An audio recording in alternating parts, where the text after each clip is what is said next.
Mr. Kong stepped into his kitchen wearing an expensive black suit, perfectly pressed, his shoes polished to a mirror shine.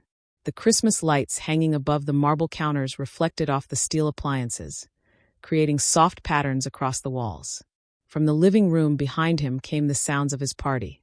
Laughter, music, glasses clinking together. 30 guests celebrating the holidays while he needed just 60 seconds of quiet.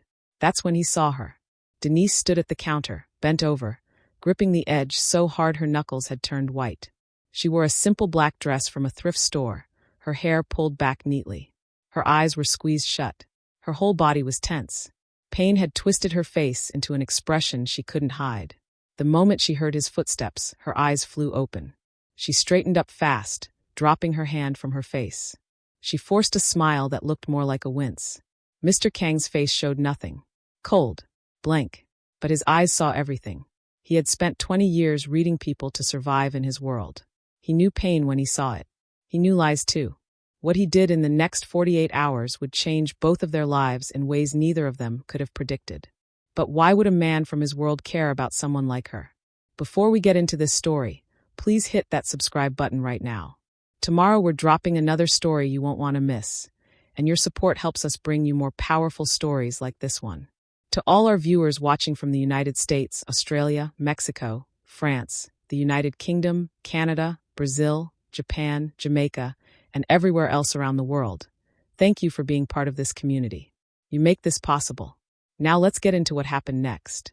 To understand what happened in that kitchen, you need to know who these two people really were. Mr. Kong arrived in Chicago in 1999. He was 25 years old, fresh off a plane from Seoul, South Korea. He had $200 in his pocket, a duffel bag with 3 changes of clothes, and phone numbers for people who operated in the shadows. His mother had died the year before from working herself to death in a factory. He promised himself he would never be poor again, never be powerless again. Chicago's Koreatown became his starting point. He worked in restaurants during the day, washing dishes, bussing tables. At night, he ran errands for men who needed things moved quietly from one place to another. He asked no questions. He kept his mouth shut. He proved he could be trusted. Within 5 years, he had his own operations. Gambling rooms in the back of restaurants. Protection services for business owners who paid to avoid trouble.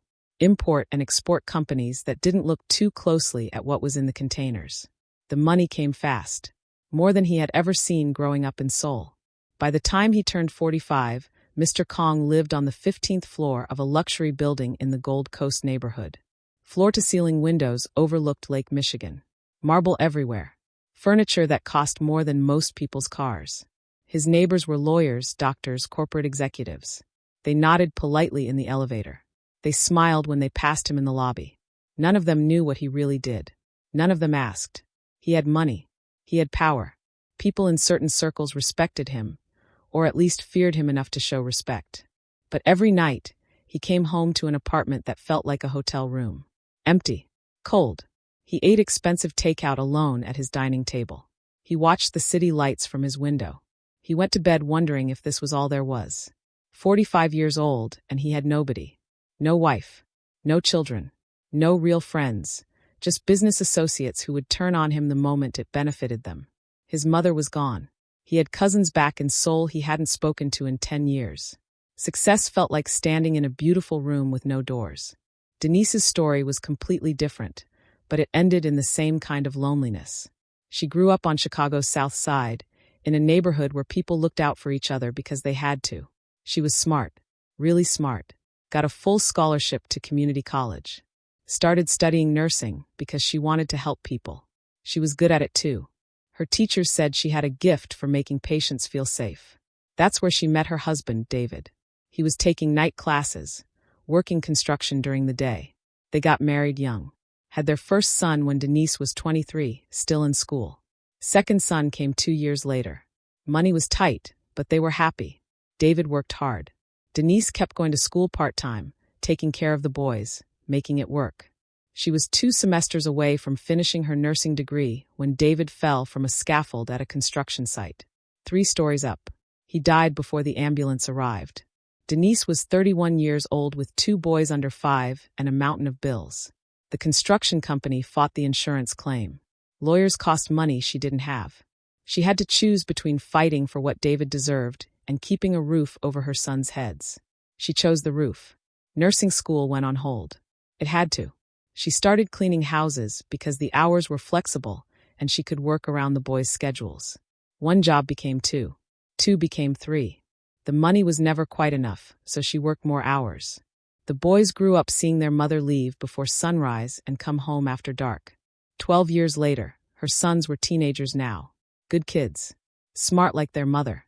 They studied hard, stayed out of trouble, had dreams of going to college. Denise worked 3 cleaning jobs to make sure those dreams stayed possible. Her day started at 5 in the morning. Shower.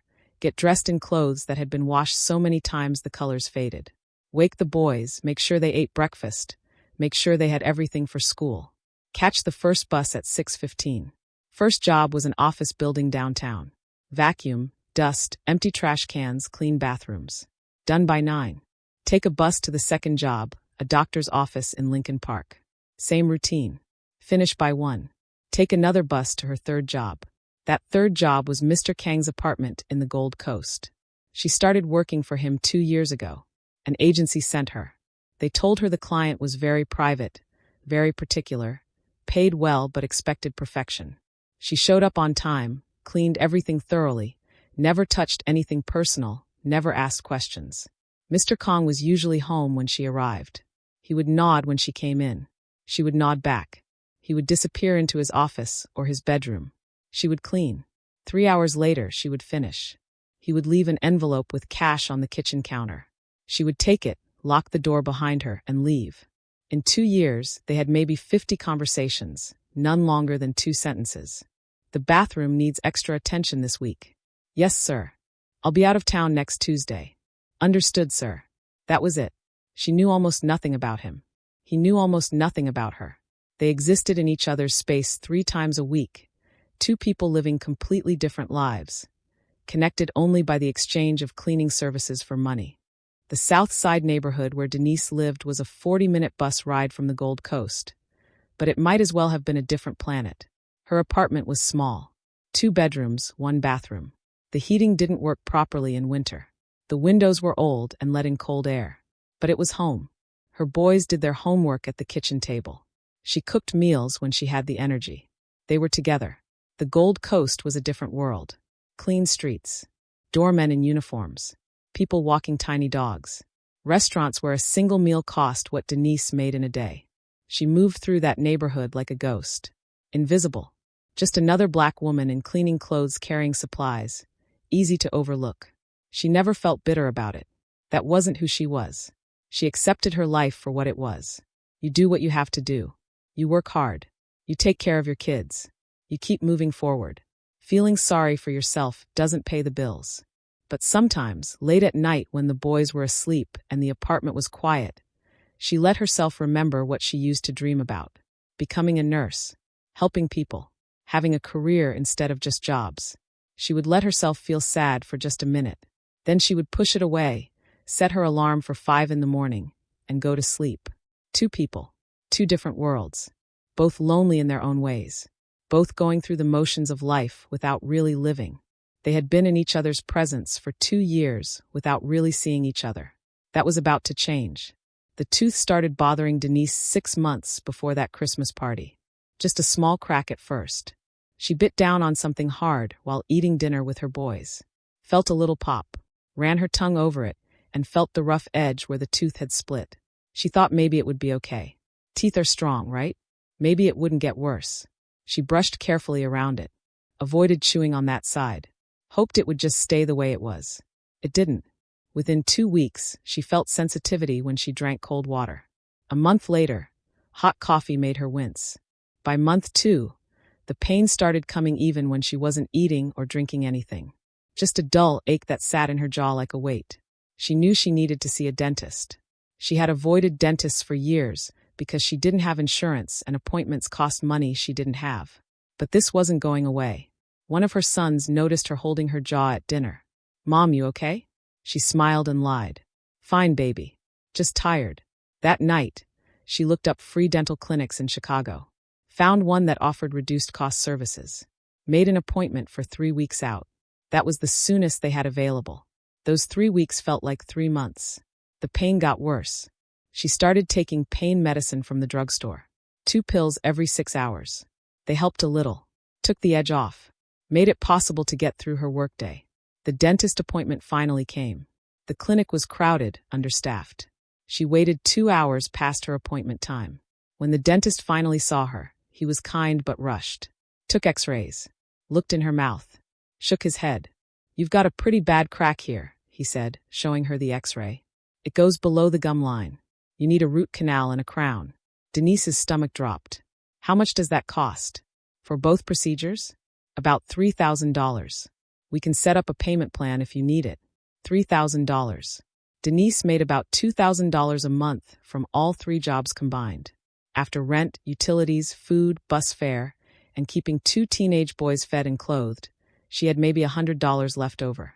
On a good month. A payment plan would be what? Maybe $150 a month for 2 years? She couldn't swing that. Not without something else breaking. And something always broke. The boys needed new shoes. The apartment needed repairs the landlord wouldn't pay for. Life didn't stop demanding money just because you didn't have it. "Can I think about it?" she asked.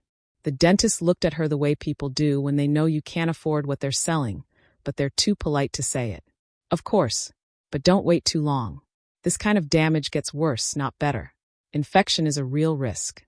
He wrote her a prescription for stronger pain medicine and antibiotics in case infection started. Those cost $40 at the pharmacy. $40 she hadn't planned to spend. That was 4 months ago. Since then, the pain had become part of her life. Some days were better than others. Some days she could almost forget about it. Other days, the pain was so bad she couldn't think straight. She learned to manage it, became an expert in her own suffering. She figured out that ice helped more than heat, that sleeping on her right side instead of her left kept pressure off the bad tooth, that eating soft foods and cutting everything into small pieces made meals less painful. The over-the-counter pain medicine became her constant companion. She carried a bottle in her purse, took 2 pills when she woke up, 2 more at lunch, 2 more in the evening, 2 before bed. They didn't kill the pain anymore, just dulled it enough to function. Her budget couldn't stretch to cover both the medicine and everything else. She started cutting corners in other places, bought cheaper food, skipped meals sometimes so the boys could eat more, stopped buying anything for herself that wasn't absolutely necessary. Her shoes had holes in the soles. She put cardboard inside them to make them last longer. The boys noticed she wasn't eating much. "Mom, you need to eat," her oldest said one night. "I'm not that hungry, baby. You eat." He looked at her the way kids do when they know something's wrong, but don't know how to fix it. "Are we okay?" Like with money. She put on her bright smile. The one she'd perfected over 12 years of making sure her boys never felt the weight of their situation. "We're fine. Don't worry about grown-up stuff. You just focus on school." But she saw the worry in his eyes. 16 years old, and already carrying stress he shouldn't have to carry. That hurt worse than the tooth. The pain kept getting worse. By the 5th month, it had spread from the tooth into her whole jaw. Some days, her entire face ached. The left side of her head throbbed constantly. She got headaches that made her vision blur. There were days she thought about calling in sick to one of her jobs. Just staying in bed, taking medicine, and sleeping until the pain faded. But she couldn't. Missing even 1 day of work meant less money. Less money meant harder choices. She had no safety net, no savings account, no family who could help. It was just her. So she worked through it. She cleaned office bathrooms while waves of pain made her grip the sink and breathe slowly until they passed. She vacuumed floors while her jaw throbbed. She scrubbed toilets while fighting back tears. The worst times were sudden. She would be fine, managing okay, and then pain would hit like lightning. Sharp, intense, taking her breath away. Those were the moments when she had to stop, hold onto something, close her eyes, and wait for it to pass. She developed techniques. Breathing slowly through her nose, counting backwards from 10, pressing her tongue against the roof of her mouth. Anything to distract from the pain until the worst of it faded. At Mr. Kang's apartment, she worked extra carefully. He paid well. She couldn't afford to lose that job. So even on bad pain days, she made sure everything was perfect. Dusted every surface. Cleaned every corner. Left no trace that she was struggling. She thought she hid it well. Mr. Kong never said anything, never seemed to notice. She would finish cleaning, take the envelope of cash, and leave. Professional. Invisible. But hiding pain is exhausting. More exhausting than the work itself. By the time she got home each night, she was drained. Not just tired from physical work, but tired from pretending to be okay when she wasn't. Her sons asked if she was feeling all right. "You look tired, Mom." "Just getting older," she would joke. "You boys are wearing me out." They would laugh, but she could see the concern in their faces. They were good boys. Thoughtful. They noticed more than she wanted them to. She hated worrying them. They should be thinking about basketball games and school dances, and which colleges they wanted to attend. Not about whether their mother was okay. The internal battle was constant. Part of her knew she should ask for help. Tell someone. Maybe one of the families she cleaned for would loan her money. Maybe there was a charity that helped with medical expenses. Maybe she could find a cheaper dentist somewhere. But asking for help felt like admitting defeat. She had been taking care of herself and her boys for 12 years without asking anyone for anything. She had pride. Maybe too much pride. But it was all she had sometimes. Every night, she told herself tomorrow would be better. The pain would ease up. She would find a way to save the money. Something would work out. She just had to keep going. Keep working. Keep pushing through. 6 months of this. 6 months of constant pain. 6 months of hiding it from everyone. 6 months of pretending everything was fine when it wasn't. By the time December came around, Denise was running on fumes. The pain was worse than ever. The medicine barely helped anymore. She was exhausted in a way that sleep couldn't fix. But she kept going because she had to. Because her boys needed her. Because stopping wasn't an option. She had no idea that everything was about to change. That one moment of letting her guard down, 1 second of visible pain, would lead to something she never expected. Sometimes help comes from the last place you would look. Sometimes the person you think can't possibly understand your struggle is the one who sees you most clearly. Mr. Kong didn't like parties. He especially didn't like hosting them. But in his world, certain things were expected. A successful man throws a Christmas party. He shows his associates that business is good. He demonstrates he has status, connections, a life that looks normal on the surface. His business partners had been hinting for weeks. "You should host something this year. Your place is nice. Show it off a little." It wasn't really a suggestion. In his line of work, you maintain appearances or people start to wonder. People wondering leads to problems. So in early December, Mr. Kong decided to host a Christmas party. He hired a catering company that came recommended by one of his associates. Ordered expensive food and premium alcohol. Had decorators come in and hang lights, put up a tree, make his apartment look festive. He made a guest list. 30 people. Korean businessmen he worked with.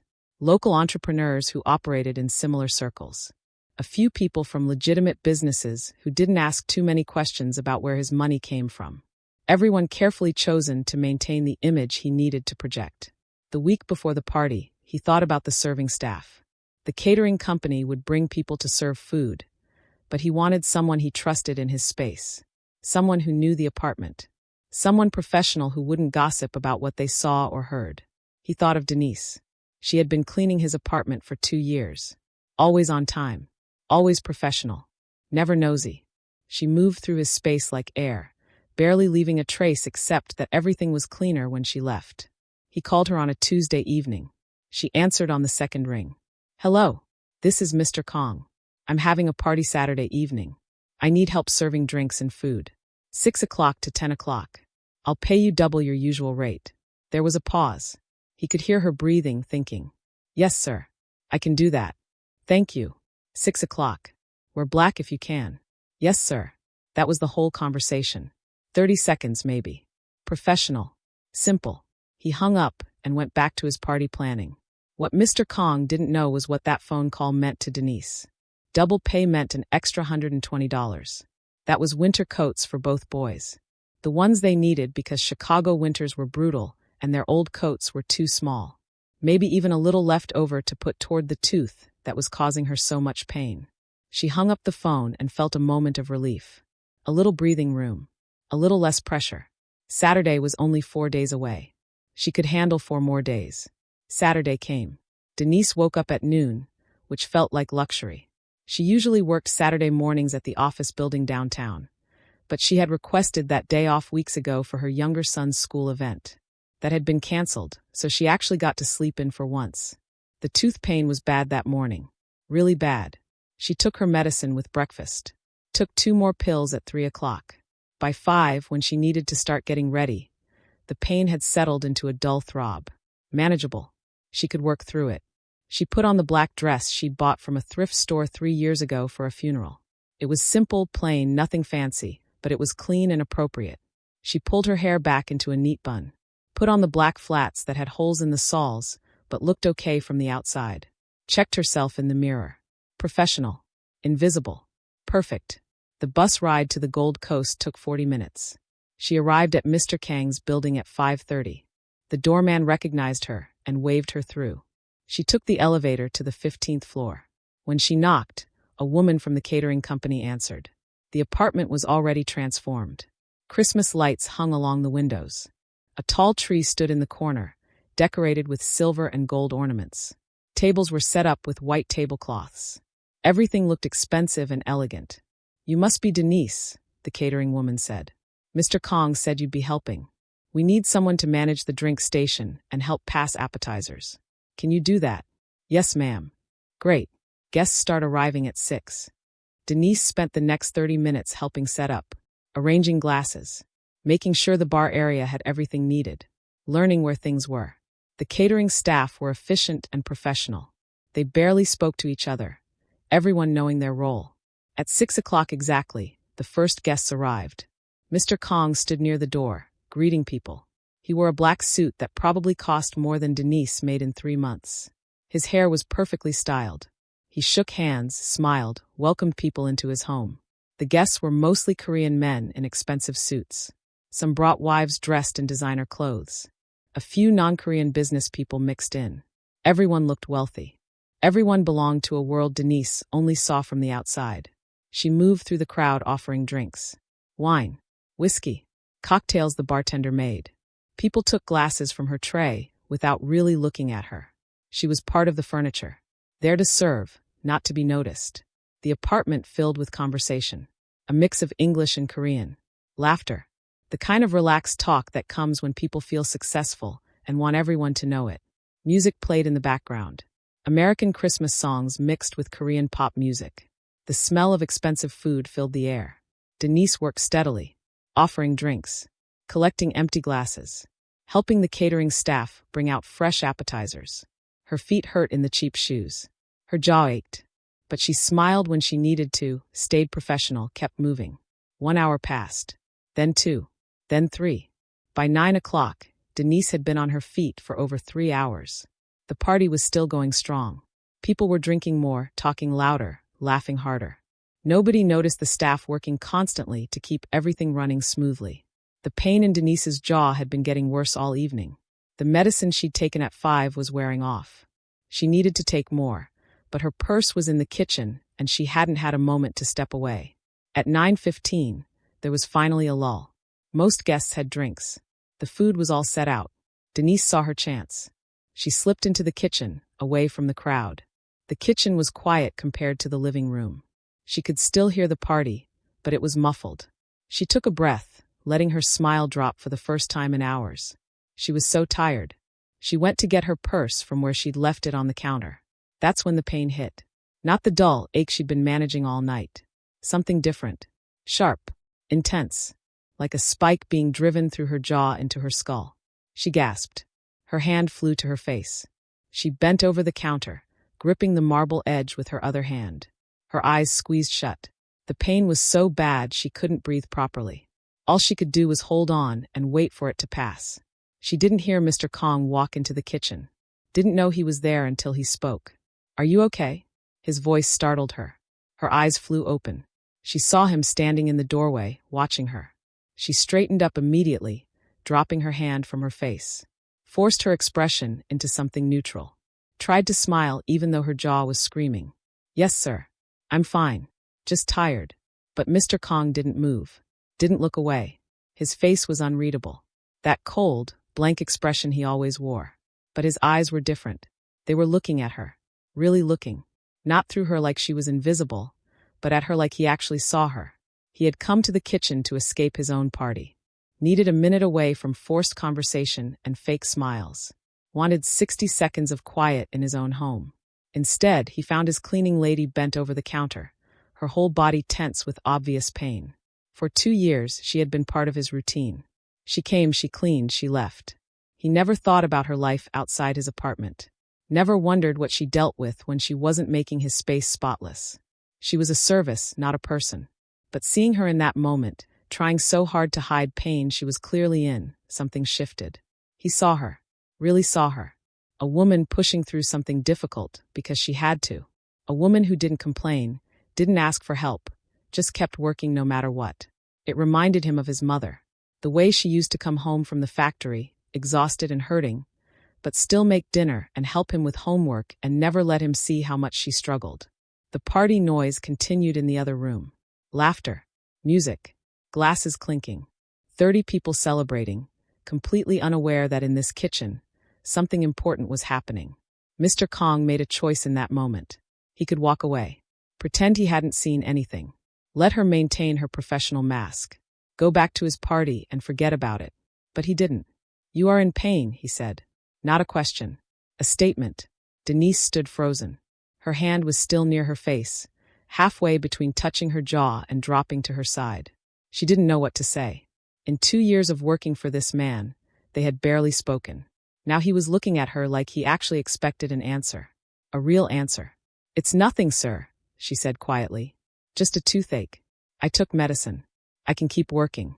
Mr. Kong didn't move from the doorway. His expression stayed blank, but something in his eyes changed. He had spent 20 years reading people, learning to spot lies. In his world, missing a lie could get you killed. This woman was lying, but not to deceive him.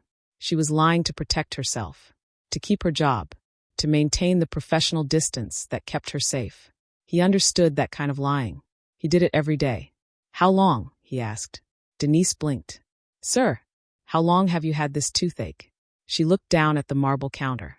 Her reflection stared back at her from the polished surface. She looked tired, older than 38. The kitchen lights were too bright. She could hear people laughing in the other room. Someone was telling a story in Korean. Music was playing.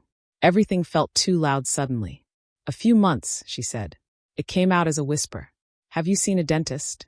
The question felt like it came from somewhere far away. Why was he asking? Why did he care? She cleaned his apartment. That was their relationship. He paid her. She cleaned. They didn't talk about personal things. They didn't talk about anything real. But something in his voice made her answer honestly. Maybe it was exhaustion. Maybe it was the pain making it hard to maintain her walls. Maybe it was just that she was so tired of carrying everything alone. "Yes, sir. I saw a dentist. He told me what I need. And I'm saving up for it." Mr. Kong was quiet for a moment. In the silence, Denise could hear her own heartbeat, could feel the throb in her jaw keeping time with it, could feel how much she just wanted to go home, take more medicine, and sleep. "How much does it cost?" Mr. Kong asked. The truth. Denise looked up at him. His face was still unreadable. She had no idea what he was thinking. No idea why he was asking these questions. Fear crept in. Was he going to fire her? Did he think she couldn't work properly? That she was unreliable? $3,000, she said. Her voice was steady even though her hands were shaking. "But I'm managing, sir. The pain doesn't affect my work. I promise." Mr. Kong stood very still. $3,000. He had spent more than that on the catering for tonight's party. Had a watch in his bedroom that cost 10 times that much. $3,000 was nothing to him. Less than nothing. But to her, it was impossible. He could see that in her eyes. The way she said, "I'm saving up," like it was actually achievable, even though they both knew it probably wasn't. The quiet dignity of pretending she had control over a situation that was crushing her. Something happened in Mr. Kang's chest. A feeling he hadn't experienced in years. It took him a moment to recognize it. Empathy. Connection. The sense of seeing another human being struggle and actually caring about it. His mother flashed through his mind. Coming home from 12-hour shifts at the factory. Her back hurt. Her legs hurt. Her hands were rough and cracked from chemicals. But she never complained. Never asked anyone for help. Just kept working until her body gave out. She died at 53. Too young. Too worn down. He had money now. More than his mother could have dreamed of. But he couldn't help her. She was gone. Had been gone for 24 years. But this woman standing in front of him, in pain, still working, still trying her best. He could help her. Right now. Today. Go home, he said quietly. Denise's eyes went wide. What? Go home. Rest. I will pay you for the full evening. Panic crossed her face. Please, sir. I can work. I promise the pain won't affect anything. I need this job. Please don't. He held up his hand. You are not fired. Go home. Take care of yourself. I will call you in 2 days. Denise stared at him. She didn't understand. Was this kindness? Was this pity? Was he angry with her for showing weakness? She couldn't read his expression. Couldn't figure out what was happening. But the party. The catering staff can handle it. Go. His voice was gentle. Not harsh. Not angry. Just firm. Final. Denise didn't know what else to do. She nodded slowly. Yes, sir. Thank you, sir. She grabbed her purse from the counter. Walked past him out of the kitchen. Her mind was racing. Had she just been fired? He said she wasn't, but people say things. She would know for sure when he called in 2 days. If he called. She slipped out of the apartment without saying goodbye to anyone. The catering staff barely noticed. The guests didn't notice at all. She was invisible again. Back to being nobody. The elevator ride down felt like falling. The bus ride home felt like a dream. She kept replaying the conversation in her head. His questions. His expression. The way he looked at her. Like he actually saw her. When she got home, her sons were already in bed.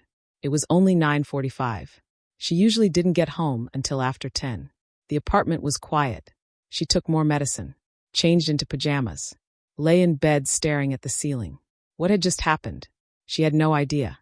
Back at the apartment, Mr. Kong returned to his party. He smiled. He shook hands. He laughed at jokes. He played the role he was supposed to play. But his mind was somewhere else entirely. He kept seeing her face. The pain she was trying to hide. The fear when he told her to go home. The quiet dignity of someone who had been dealing with something difficult for months, without complaining to anyone. The party finally ended around midnight. The last guest left. The catering staff cleaned up and packed their things.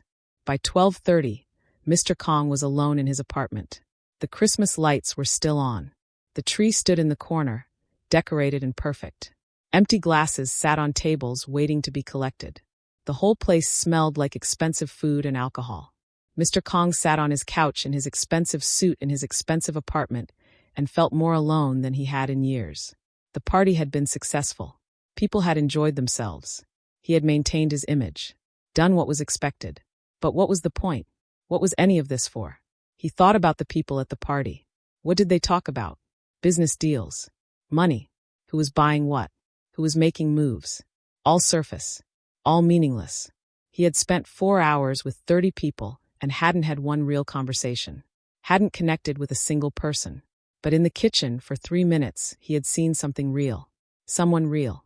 Denise wasn't pretending. Wasn't playing a role. She was just a woman in pain, trying to survive, doing her best.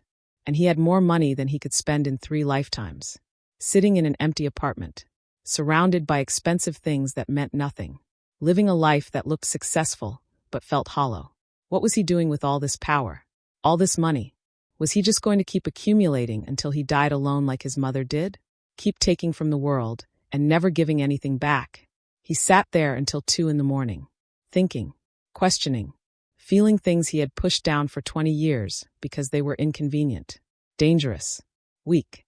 But maybe feeling things wasn't weak. Maybe noticing someone else's pain and caring about it wasn't a vulnerability. Maybe it was the only thing that made any of this life worth living. By the time he went to bed, Mr. Kong had made a decision.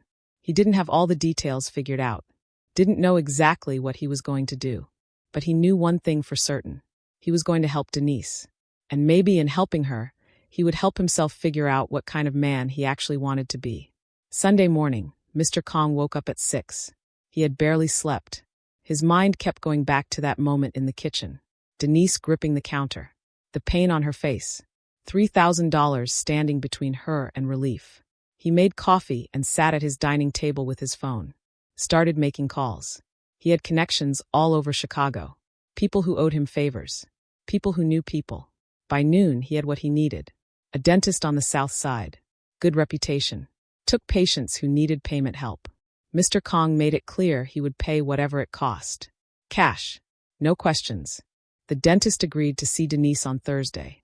First available appointment. Mr. Kong would cover everything. Root canal, crown, whatever else she needed. Monday evening, he called Denise. She answered on the third ring. Hello, this is Mr. Kong. Can you come to my apartment tomorrow morning? 10 o'clock. There was silence on the other end. He could hear her breathing. Not for work, he added. I need to talk to you. Yes, sir, she said quietly. I'll be there. He hung up. Short, professional. Gave her no hint of what this was about. Denise didn't sleep that night. She lay in bed staring at the ceiling, her mind racing. He wanted to talk. Not for work. That meant bad news. That meant she was being fired. She had shown weakness at the party. Let him see her struggling. Now he didn't trust her anymore. She thought about her budget without that income. How she would make rent. How she would feed her boys. There were other cleaning jobs in Chicago, but good ones were hard to find. Mr. Kong paid better than most. Losing that money would hurt. By morning, she had convinced herself the worst was coming. She got dressed carefully. The same professional clothes she always wore. If she was going to lose this job, she would at least look put together. Maintain her dignity. She took the bus to the Gold Coast. Arrived at his building at 9:50. Stood in the lobby for 8 minutes, watching the clock. At exactly 10 o'clock, she went up. Mr. Kong opened the door before she could knock. Like he had been waiting. Come in, he said. The apartment looked different in daylight. The Christmas decorations were gone. Everything was back to normal. Clean. Minimal. Expensive. Please sit, he said, gesturing to the couch. Denise sat on the edge of the cushion. Her back straight. Her hands folded in her lap. Ready for bad news. Mr. Kong sat in the chair across from her. For a moment, he just looked at her. His expression was hard to read. Not angry. Not cold. Something else. Sir, if I did something wrong at the party, she started. You did nothing wrong, he interrupted. I have a question. If your tooth is fixed, can you work better? Denise blinked. That was not the question she expected. Yes, sir. But I'm managing fine now. How much does it cost?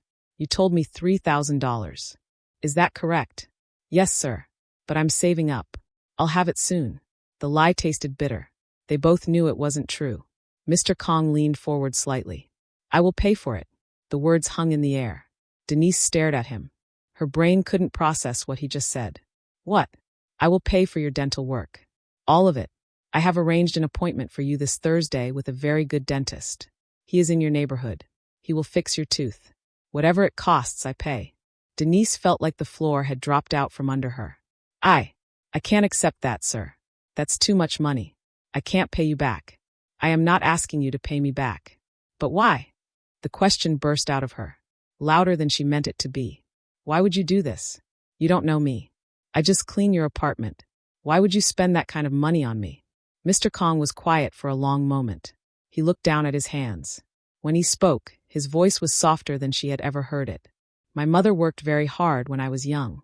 She cleaned offices. She cleaned factories. She worked 12 hours every day. Her back hurt. Her legs hurt. Her hands were always rough from chemicals. But she never stopped working. She never asked anyone for help. He paused. Looked up at Denise. She died when I was 21. She worked herself to death. I have much money now. More than I need. But I could not help her. She is gone. His eyes met hers. Maybe I cannot help my mother. But I can help you. Denise felt tears running down her face before she realized she was crying. Not small tears. Big ones. Her whole body started shaking. Relief. Shock. Gratitude. Everything she had been holding in for 6 months came pouring out. I'm sorry, she said, trying to wipe her face. I'm sorry, I don't mean to. It's okay, Mr. Kong said quietly. She cried for a full minute. He sat there and let her. Didn't look uncomfortable. Didn't try to make her stop. Just waited. When she could finally speak, her voice was rough. Thank you. I don't know how to. Thank you. The dentist is expecting you Thursday at 2 o'clock. His name is Dr. Patterson. Here is the address. He handed her a piece of paper with the information written in neat handwriting. Tell him I sent you. He will take care of everything. I don't know what to say. You don't need to say anything. Thursday came. Denise took the bus to Dr. Patterson's office. It was in a small building on the south side, not far from her apartment. The waiting room was clean but not fancy. Pictures of families on the walls. Magazines on the tables. The receptionist smiled when Denise gave her name. "Oh yes, Mr. Kong called about you. The doctor is ready." Dr. Patterson was a black man in his 50s with kind eyes and gentle hands. He looked at her tooth, took new x-rays, explained everything he was going to do in simple terms she could understand. "This is going to take 2 appointments," he said. "Today we'll do the root canal. Next week we'll put the crown on. You'll feel so much better once this is done." The procedure took 2 hours. The numbing medicine meant she didn't feel pain, just pressure. Dr. Patterson talked to her throughout, explaining what he was doing, making sure she was okay. When it was over, her jaw was numb and swollen. But the deep, constant pain was gone. For the first time in 6 months, that ache wasn't there. "Take these antibiotics," Dr. Patterson said, handing her a prescription. "And these are for pain while you heal. Come back next Thursday, same time." "How much do I owe?" Denise asked. "Nothing. Mr. Kong took care of everything, including your prescriptions." He smiled. "You have a good friend." Denise went to the pharmacy. The prescriptions were ready, already paid for. She took the bus home in a daze. This was real. This was actually happening. The next week, she went back. Dr. Patterson put the crown on, checked everything, made sure it fit perfectly. "You're all set," he said. "If you have any problems, call me. But you should be fine now." Denise ran her tongue over the tooth. Smooth. Solid. No sharp edges. No pain. She wanted to cry again. When she went to Mr. Kang's apartment the following Tuesday for her regular cleaning, everything felt different. She arrived at her usual time. He was home like always. But instead of disappearing into his office, he stayed in the kitchen while she worked. "How is the tooth?" he asked. "Perfect," she said. "I can't thank you enough, Mr. Kong.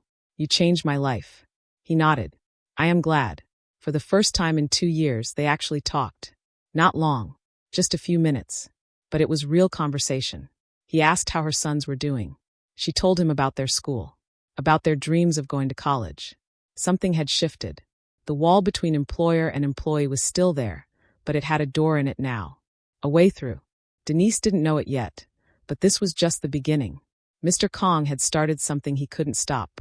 Helping her had felt good. Really good. Better than any business deal. Better than any amount of money in his account. For the first time in 20 years, he had done something that mattered. Something that helped another human being for no other reason than because he could. And it made him want to do more. Over the next few weeks, the conversations got longer. Denise would arrive to clean, and Mr. Kong would make tea. They would sit at his kitchen table for 10, 15, 20 minutes before she started work. Just talking. Getting to know each other as actual people instead of employer and employee. She told him about her boys. Her oldest was 16, wanted to study engineering. Her youngest was 14, loved basketball, dreamed of playing in college. Both were good students. Both worked hard. They were her whole world. "They want to go to college," she said one afternoon. "I'm trying to save money for it. They can get scholarships maybe, but scholarships don't cover everything." Mr. Kong listened. Really listened. He learned that she had been 2 semesters away from finishing nursing school when her husband died. That she had loved it. That helping people, taking care of them, making them feel better had been her dream since she was young. "Why did you not go back?" he asked. "After your husband died. Why not finish?" Denise gave a sad smile. "Money. Time. 2 little boys who needed their mother. I had to choose between my dream and keeping them fed and safe. That's not really a choice. Do you still want to be a nurse?" The question made her stop. Nobody had asked her that in 12 years. She had buried that dream so deep she almost forgot it was there. "Yes," she whispered. "I think about it sometimes. Late at night when the boys are asleep. I wonder what my life would have been like if I had finished. But that's just dreaming. Reality is different." Mr. Kong went quiet, thinking.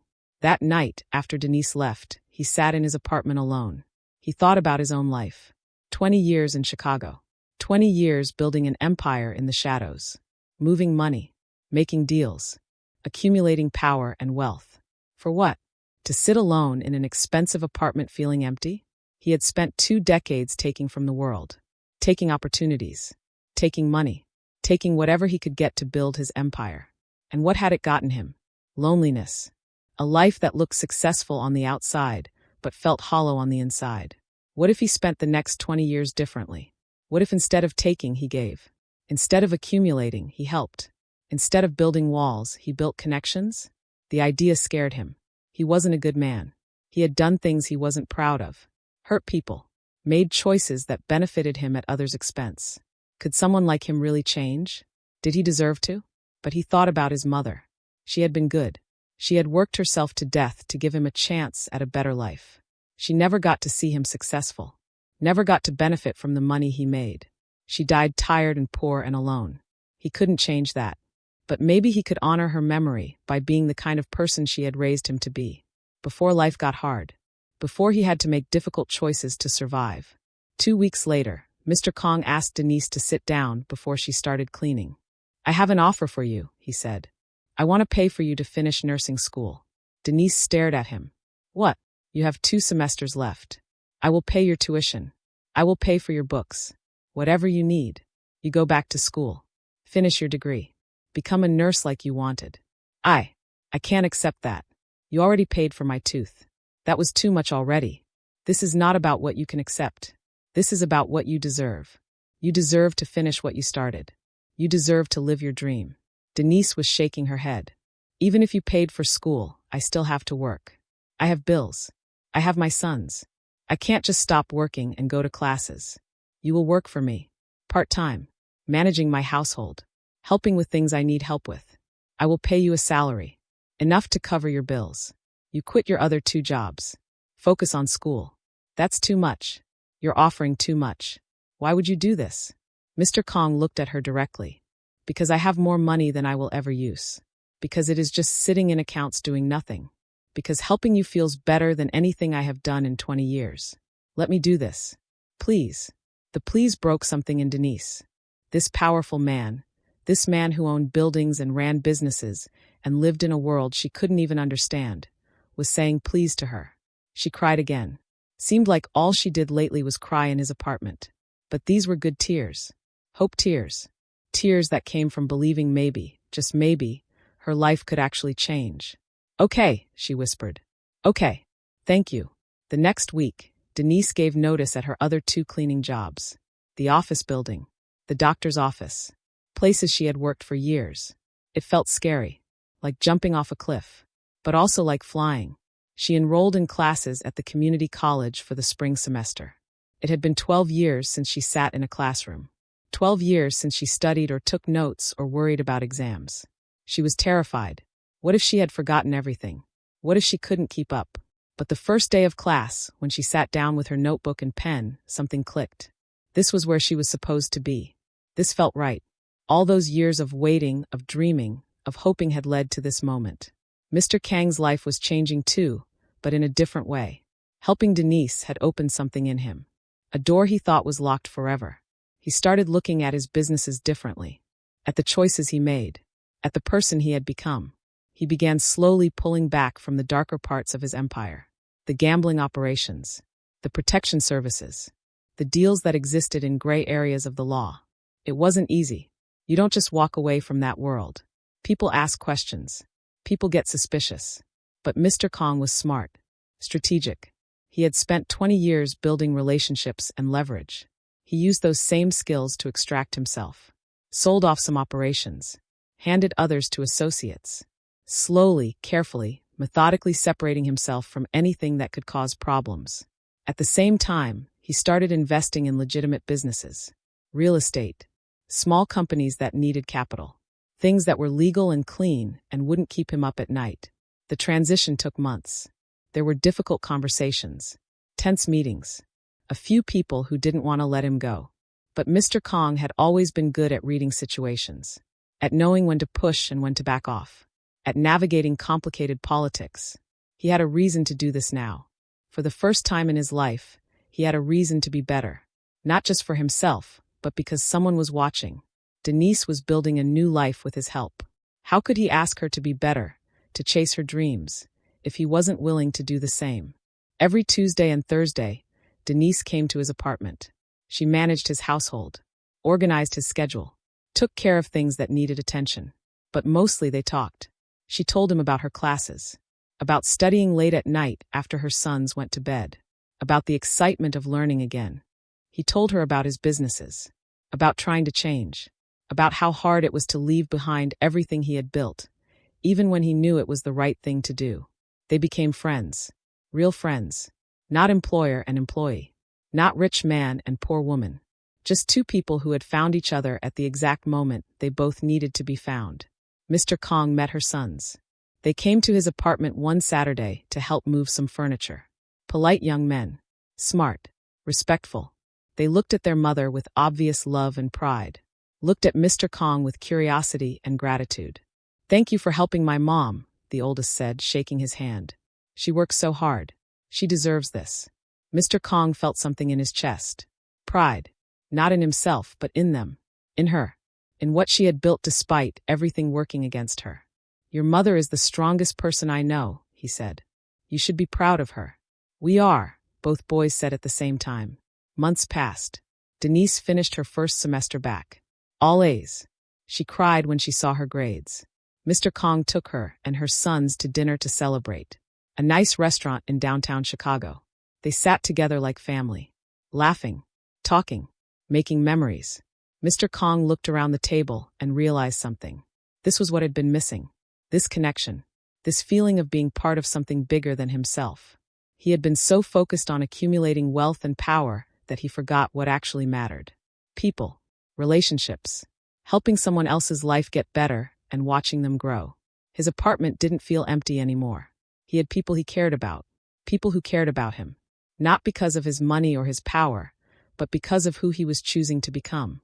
The man who walked into that kitchen during the Christmas party would barely recognize the man sitting at this dinner table. Same face, same apartment, same bank accounts, but everything else was different.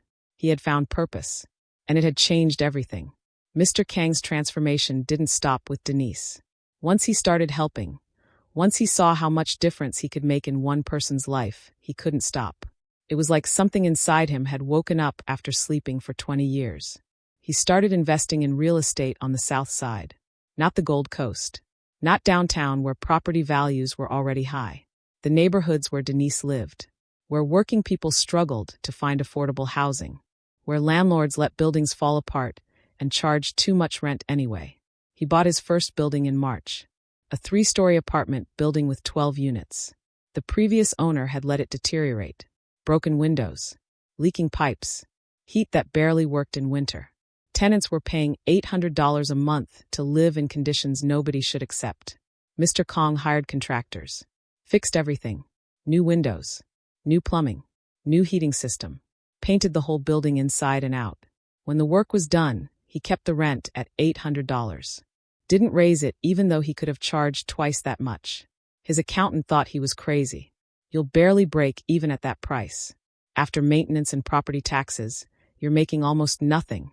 "I don't need to make money on everything," Mr. Kong said. "I have enough money. These people need affordable housing." He bought another building, then another. By the end of the year, he owned 6 apartment buildings on the South Side. All of them well-maintained. All of them affordable.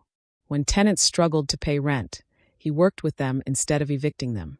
A single mother lost her job and couldn't make rent for 2 months. The old Mr. Kong would have started eviction proceedings immediately. The new Mr. Kong called her and asked what she needed to get back on her feet. Gave her 3 months to find new work. Didn't charge late fees. An elderly man needed expensive medication and had to choose between that and rent. Mr. Kong paid for the medication. Told the man to pay rent when he could. Word spread in the neighborhood. Mr. Kong became known as the landlord who actually cared, who fixed things when they broke, who treated tenants like human beings instead of income sources. Meanwhile, Denise was thriving in nursing school. She told Mr. Kong about her classmates. Many of them were single mothers like her, working multiple jobs, raising kids alone, trying to build better lives, but struggling under the weight of it all. She mentioned a woman named Gloria who was about to drop out because her car broke down, couldn't afford to fix it, couldn't get to class or her job without it, was going to quit school and just focus on surviving. "How much does the car repair cost?" Mr. Kong asked. "I think she said $1,200. "Why?" Give me her information. 3 days later, Gloria's car was fixed. She had no idea who paid for it. Just got a call from the mechanic saying an anonymous donor had covered the bill. She cried in the parking lot of the repair shop. Got to keep going to school.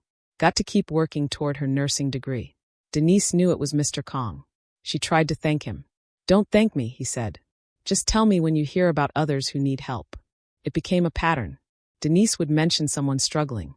A single father who couldn't afford college application fees for his daughter. A young man who wanted to start a small business but had no capital. A family facing eviction because of medical bills. Mr. Kong would quietly help. Always anonymous. No publicity. No recognition. Just solving problems because he could. He gave a 19-year-old kid $5,000 to start a lawn care business. Gave a woman $3,000 to cover her mother's funeral costs. Paid for a teenager's college applications. Covered medical bills. Fixed cars. Paid rent. His accountant kept asking questions. Where is all this money going?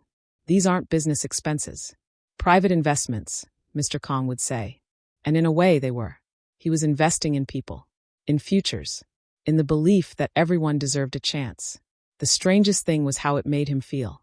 Every business deal he had ever made, every dollar he had ever earned in his old life, had given him a brief moment of satisfaction followed by emptiness.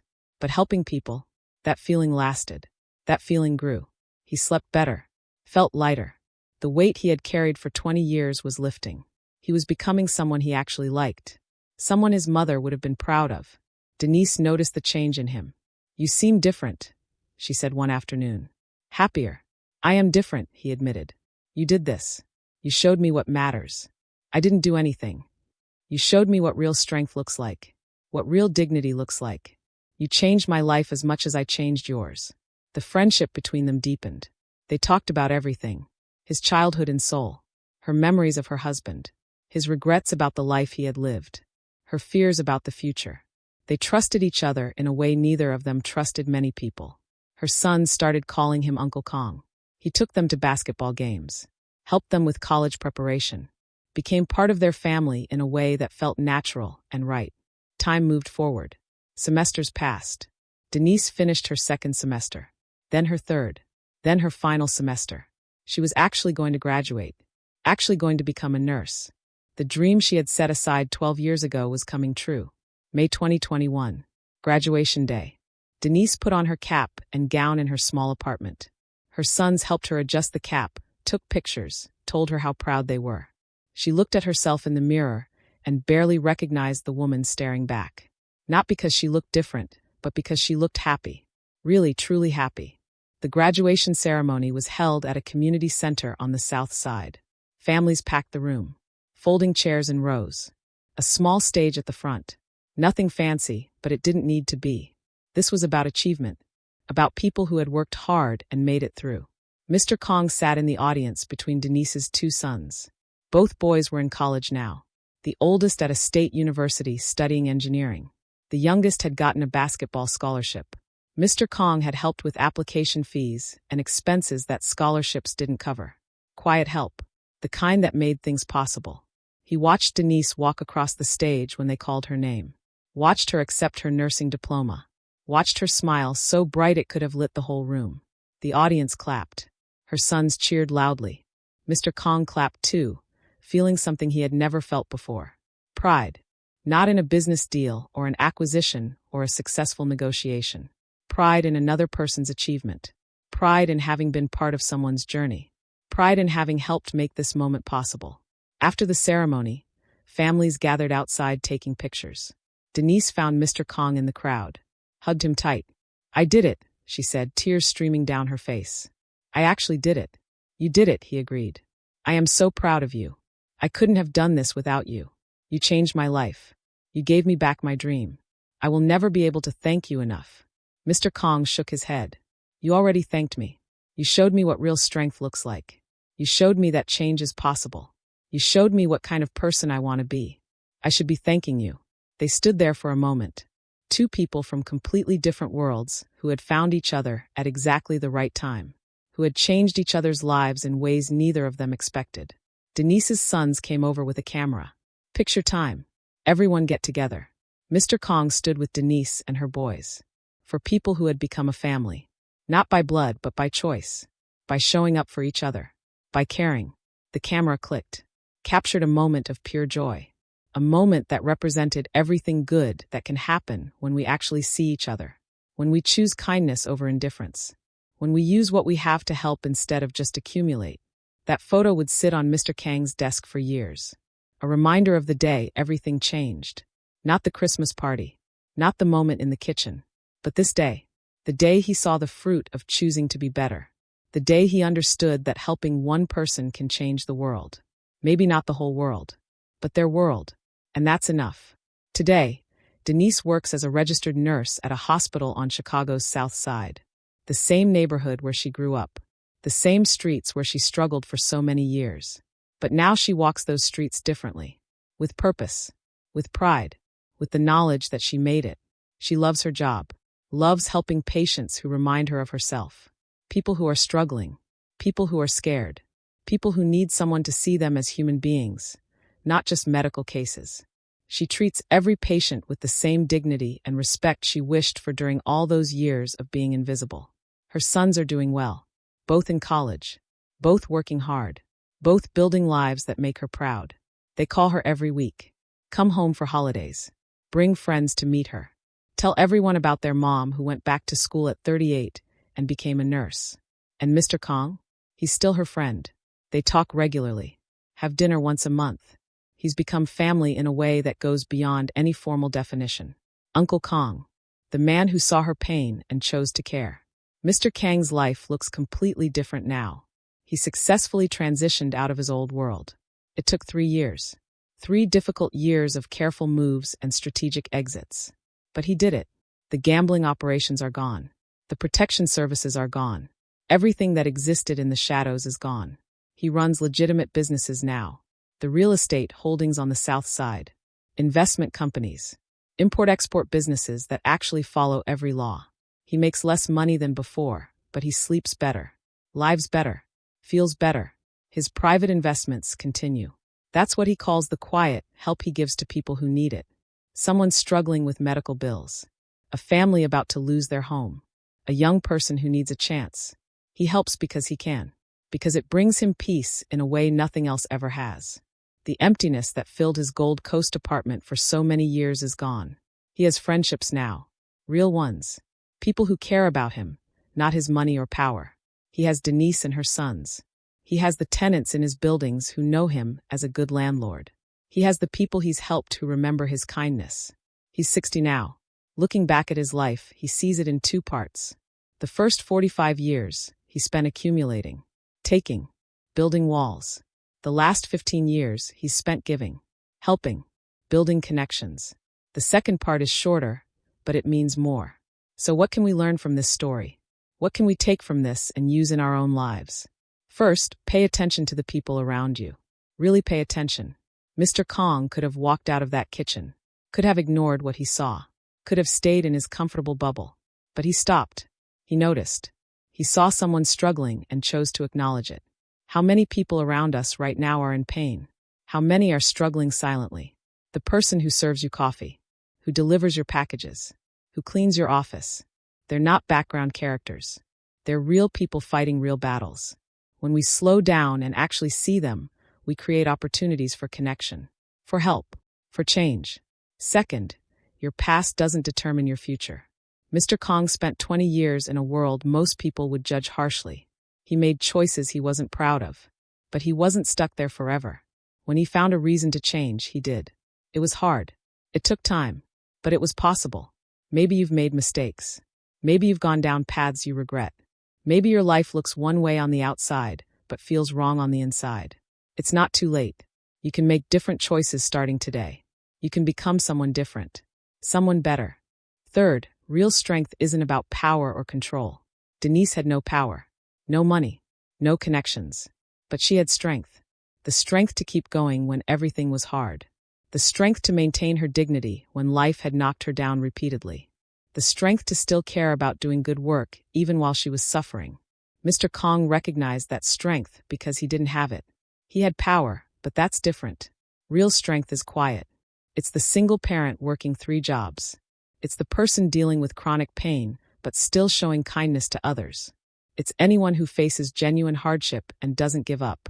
Fourth, small acts of kindness can create massive change. Paying for dental work doesn't sound like it would transform 2 lives. But it did. For Denise, it was relief from pain and the beginning of believing things could get better. For Mr. Kong, it was the first step toward becoming someone he actually liked. We think we can't make a difference because we can't solve everything. But we don't need to solve everything. We just need to help when we can. One person, one problem, one moment of kindness. That's enough to change everything. Fifth, wealth without purpose feels empty. Mr. Kong had money. Lots of it. But it didn't make him happy. Didn't fill the hole inside him. Didn't give his life meaning. It was only when he started using what he had to help others that he found real satisfaction. This matters for all of us. We spend so much time trying to get more. More money. More stuff. More success. But accumulation without purpose leaves us hollow. What we have matters less than what we do with it.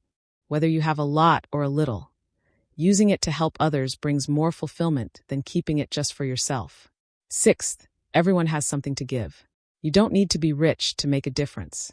Yes, Mr. Kong helped with money. But the most important thing he gave Denise wasn't cash. It was attention, respect, belief in her potential. Those things cost nothing. And Denise gave Mr. Kong something just as valuable. She showed him what real strength looks like. Inspired him to change his life. Became his friend when he desperately needed connection. Everyone has something to offer. Don't wait until you have more before you start giving. Seventh, transformation happens in moments of choice. Mr. Kang's life changed in the seconds he spent watching Denise in pain. He could have made a different choice. Could have walked away. But he didn't.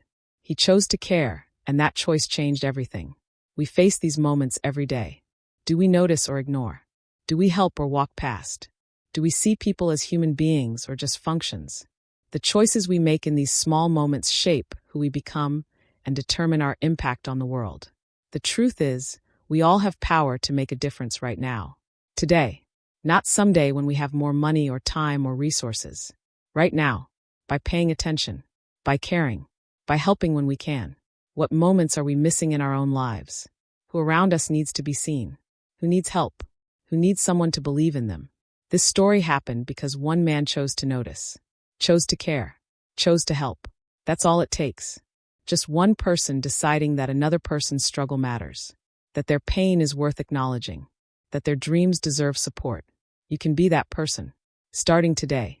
Starting right now. If this story touched you, do me a favor. Hit that subscribe button. We're bringing you more stories like this one. Real stories about real people making real differences. Tomorrow we've got another story dropping that you won't want to miss. Your support, your likes, your shares, they help us keep bringing these powerful stories to you. And drop a comment below. Tell us about a time someone's kindness changed your life. Or tell us about a time you helped someone else. Let's build a community of people who believe in seeing each other, in helping each other, in being better together. Thank you for watching. Thank you for being part of this community. Thank you for caring about stories that matter. We'll see you in the next one.